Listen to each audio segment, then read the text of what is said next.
For a homework assignment, my identical twin brother and I once convinced a class, for a very brief moment, that time travel is possible. What are some awesome, hilarious, crazy ideas you've had for a school assignment? In high school, we read Lord of the Flies in English one year. Our final project with the book was to recreate the novel, using our class list as the cast. I decided to go the journal route, as I am absolute crap at third person storytelling, but I can rattle off experiences for hours. This thread, case in point, I wrote about who died in the airplane crash, who split into cliques, and why I remained carefully neutral. Someone had to document what was going on out on this godforsaken island. I drew maps. I documented deaths. I started in pen.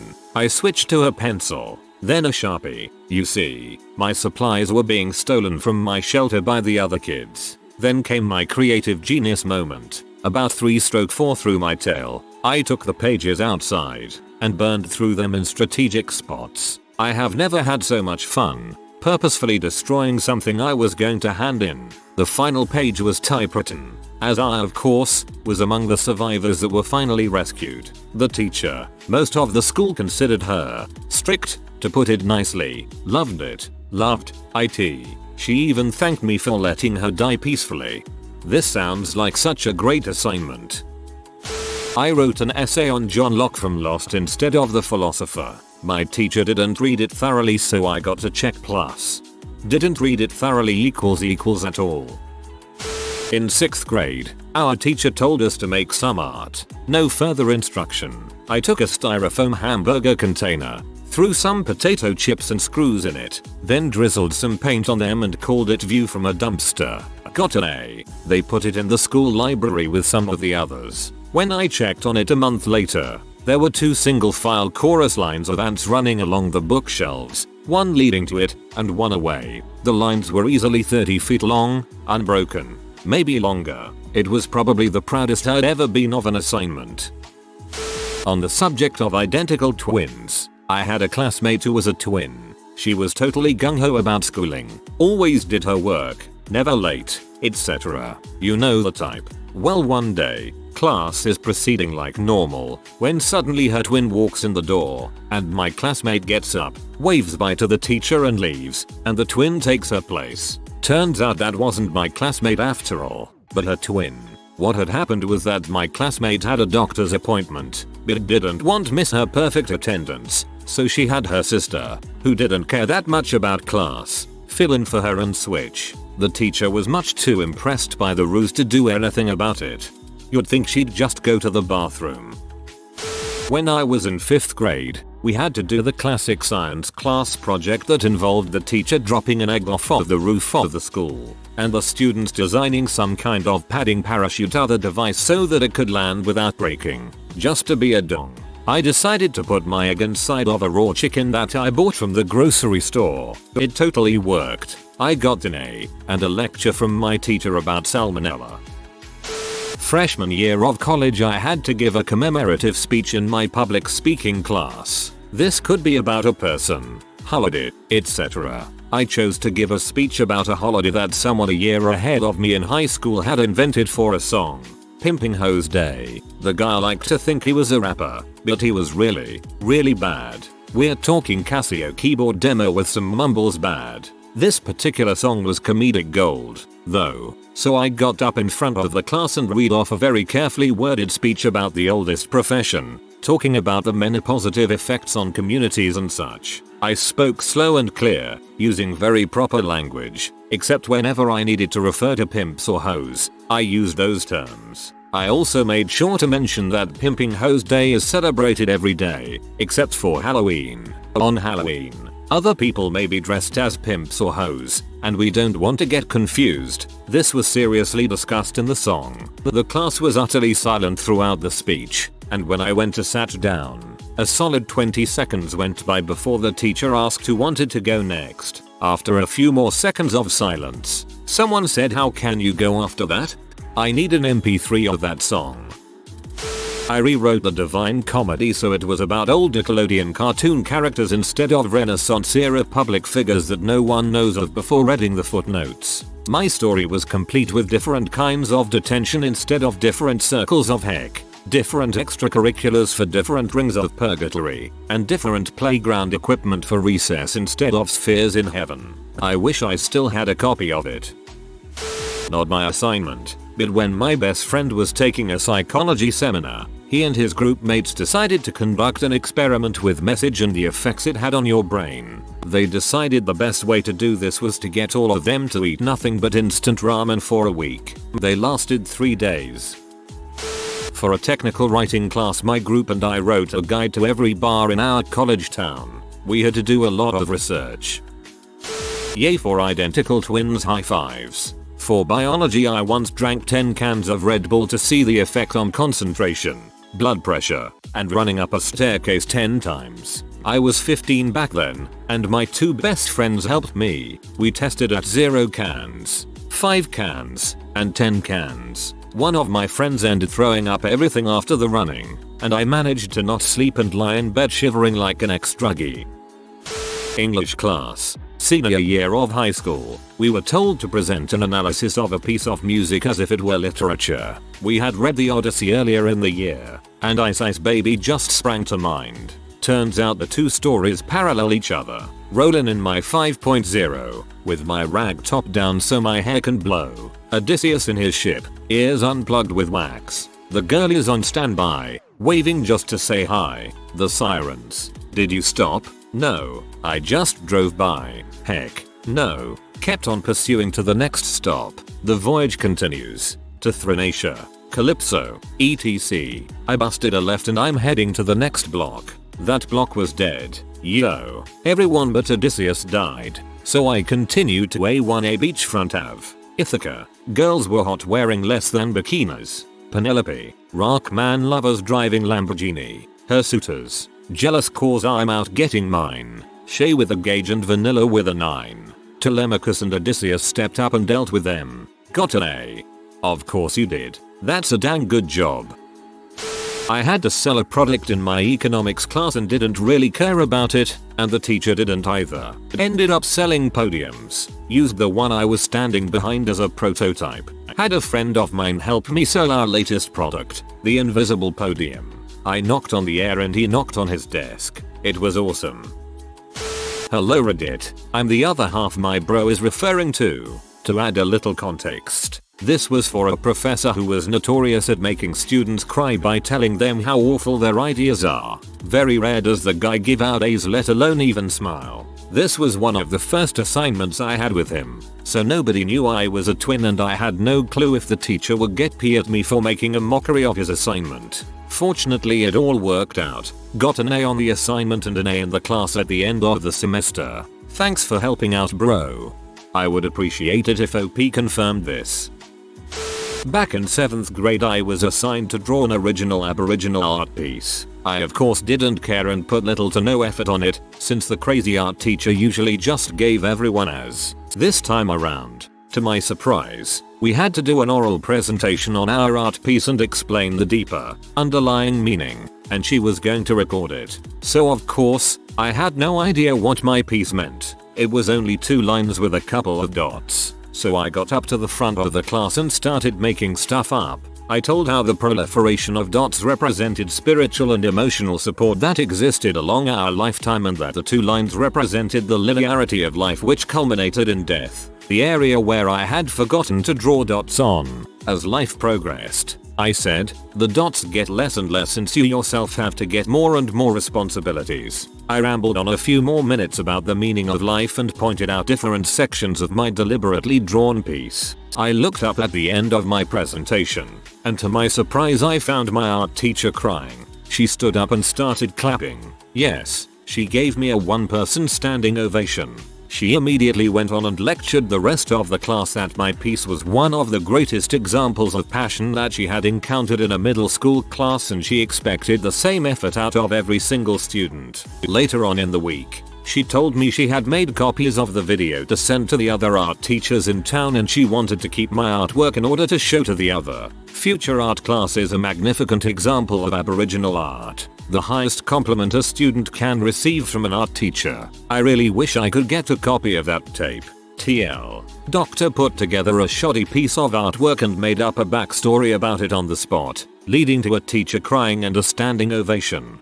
Friend of mine got a similar reaction from our crazy art teacher when we were making animals out of clay and she made an egg because she had no artistic talent whatsoever. We all spent weeks perfecting our animals, and she spent weeks just smoothing her egg. Teacher thought it was fantastic, and she got one of the highest grades.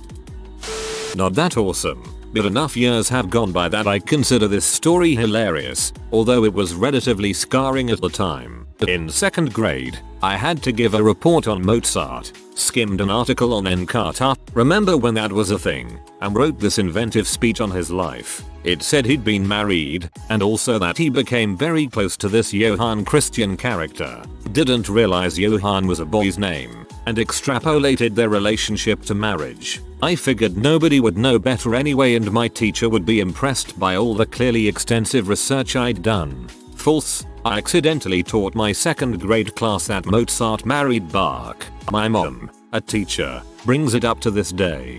Man, now I ship it.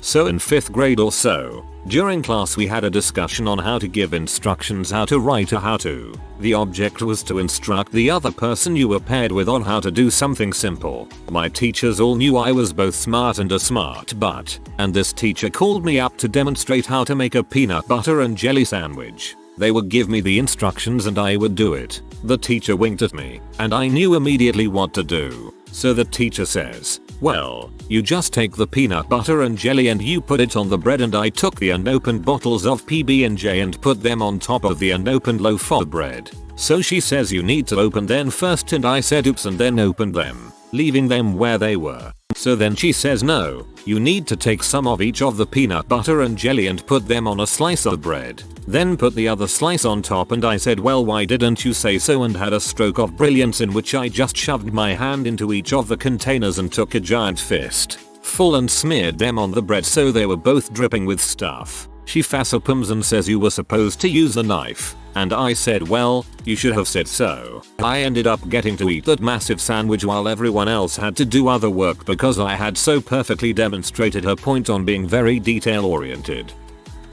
In 7th grade my best friend and I were teamed up with a girl we didn't know very well for an in-class assignment. Our assignment was to be about pioneer settlers moving to the west and writing to our friends back east to tell them the differences and what we liked about living out west. Our paper completely revolved around meeting up with a new friend in the west named Mike Hunt. We played with Mike Hunt. We ate with Mike Hunt. We did everything possible and enjoyed doing it thoroughly with Mike Hunt. We talked the girl into going in front of the class and giving a 5-minute oral presentation on how much he liked playing with my Mike Hunt. This was the pinnacle of my middle school career.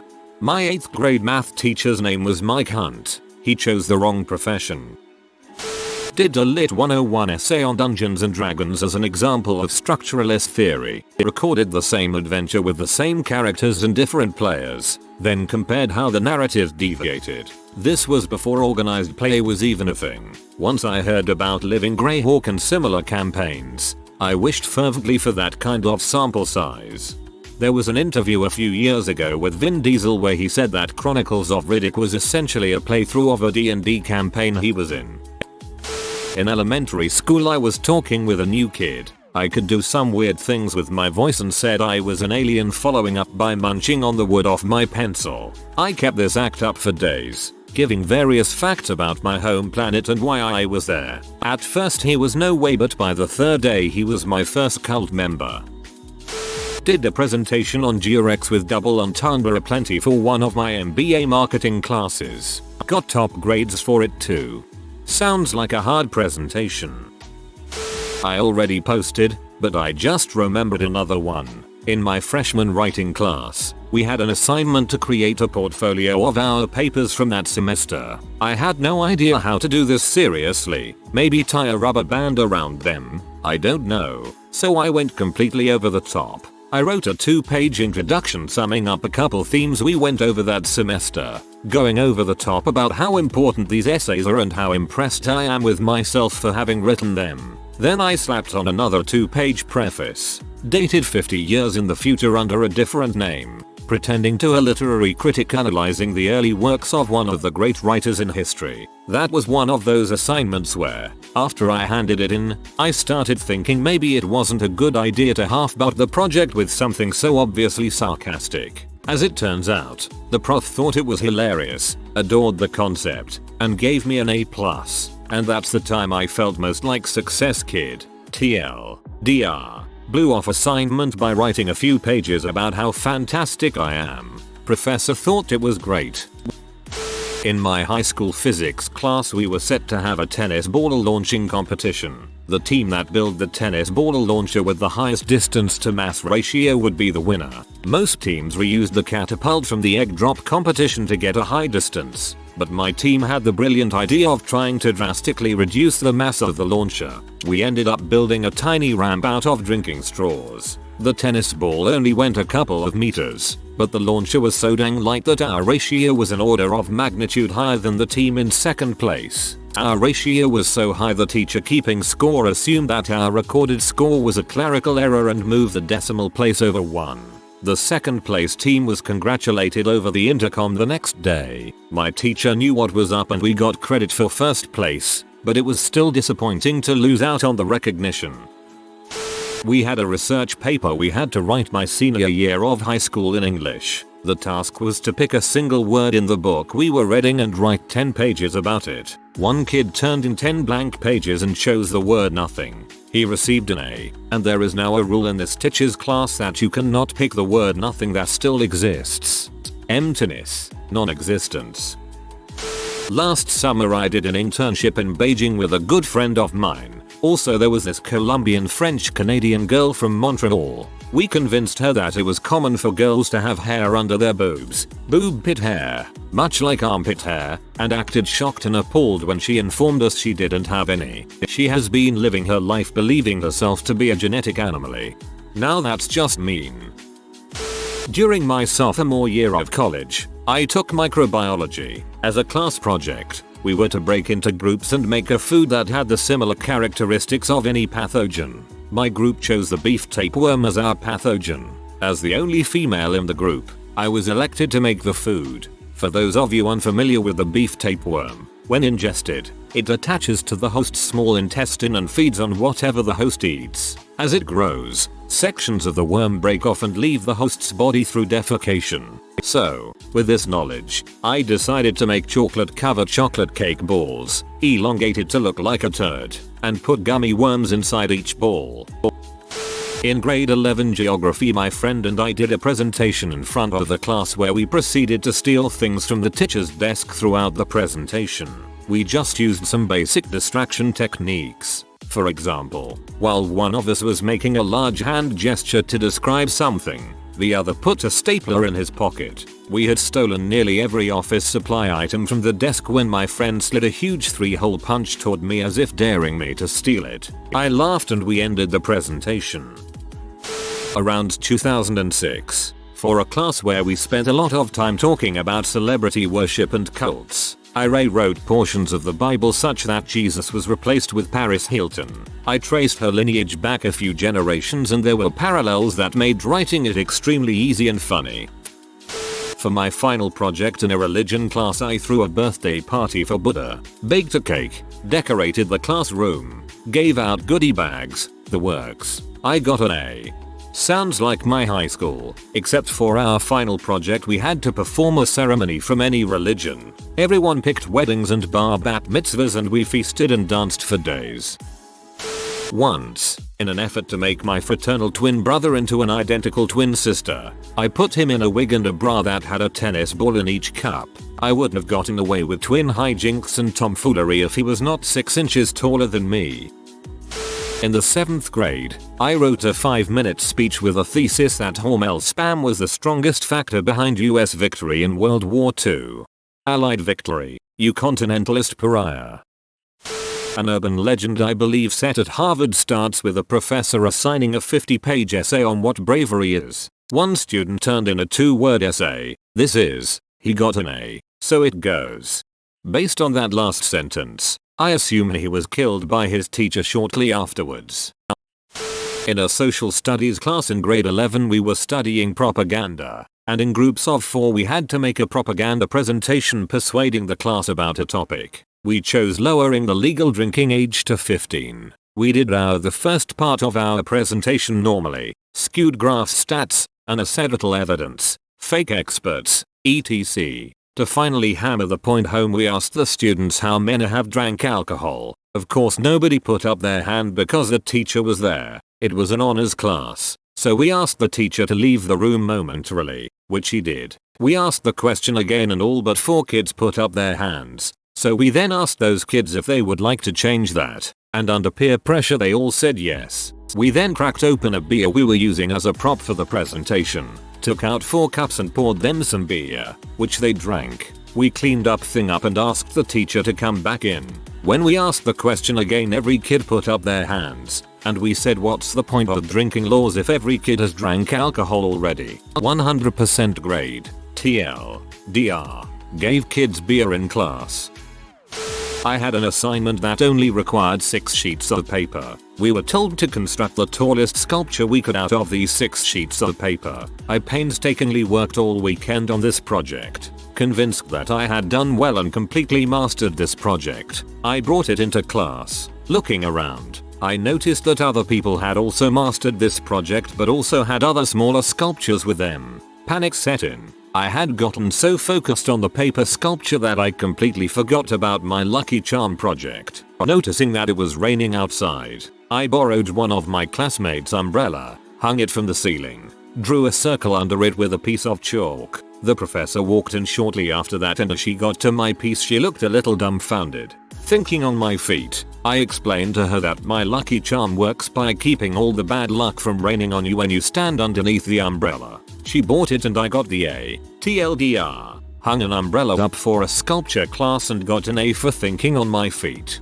I had to read this 3 times to fully grasp that paper sculpture project and Lucky Charm project were 2 different things. Last year, junior year of high school, we had just finished reading the book The Things They Carried, and our final was to write a letter to someone about something we carried and how it impacted us. So I, being a smartass and knowing my teacher was cool, decided to write the entire paper in Ebonics, as a satire of the assignment itself. The first line was something along the lines of "Dog I be carrying a bank in my pocket." I got an A, and the teacher said it was one of the funniest things anyone had ever turned in. I can look for and post the whole thing if anyone wants to read it. I took a film class in college. We had to write 2 papers, one on a movie we'd seen in class, mostly classics, and one on another film we picked. I thought, well, if I can pick any movie, I'm doing my favorite movie. So of course I picked the greatest film in cinema history, Wayne's World. I came up with an idea of writing on Wayne's ability to shift reality, talking to the camera, the Scooby-Doo ending, etc., and what it means for the themes of the film. But I chicken out, and I decide that I can't just hand in a paper on my impressions of the weirder aspects of Wayne's World. So I go into my prof's office hours and tell him my idea, fully expecting him to tell me that this is a class for real scholarship, etc., etc. As it turns out, his reaction was to tell me that he loved Mike Myers and he thought Wayne's World did a great job of toying with reality. He actually said he was really disappointed that his later movies, this was during the Austin Powers years, didn't do as much of that. I still can't believe my luck. Then he only gave me a B. I still wonder if I wrote a mediocre paper, or if he just had a higher standard since I picked such a fantastic topic. Not my idea, but for my English class we had to decorate a standard sheet of paper to reflect ourselves. A kid forgot to do the assignment, so when he presented, he just showed a blank sheet of paper and bullshitted for 5 minutes on how the blankness reflects how he is lost in this world and can't find his purpose yet. Got an A. This is an awesome idea. I was totally thinking that I should do this with my twin, but then I remembered we're fraternal, and different genders. My little brother had to interview a person from a foreign country for a school assignment, so he interviewed me, pretending to be a German exchange student named Bratton. Good thing his teacher wasn't a Simpsons fan. I was in AP English as a senior NHS and we were given a creative writing assignment on any topic we wanted to do. A good friend of mine joked about writing a paper from the perspective of the English 401 class, basically senior HS English for people who don't know or care to know about English, but need a grade to graduate. He ended up going with a different idea but was glad to let me run with his. I enlisted the help of a friend in the lower course and used anecdotes from his course. The entire paper was written with terrible phrasing and grammar, and when I got it back the first paragraph was almost entirely read with corrections. Before a side note, I see what you're doing. Ended up getting an A on the paper. I wish I still had it. Why couldn't Google Docs have been around in 2002? I had to do a group presentation about a doll's house in high school English. I was in charge of the writing, and my partner was in charge of making the props poster. But for some reason, we decided to make a spider out of paper mache to symbolize some drivel. Problem is, on presentation day, the spider, which was a foot in diameter, ended up getting crushed by the trunk-lid hinges of my buddy's car. Presentation rolls around and the spider is looking pretty pathetic. Coat hangers are sticking out of the joints, some of paint peeled off, and it only had one coat of black paint on it. We're presenting, making up stuff on the fly, when all of a sudden, partner gets the idea that the spider represents Torvald's spirit being crushed by the heel of Nora's shoe. Teacher loved it and gave us an A. TLDR. Made a spider for an English project about a doll's house. It got crushed by the trunk-lid hinges of my buddy's car, so we made up feminist drivel about empowering Nora. If you are new to the channel, you can subscribe. I publish new videos every day. Until then, check another video.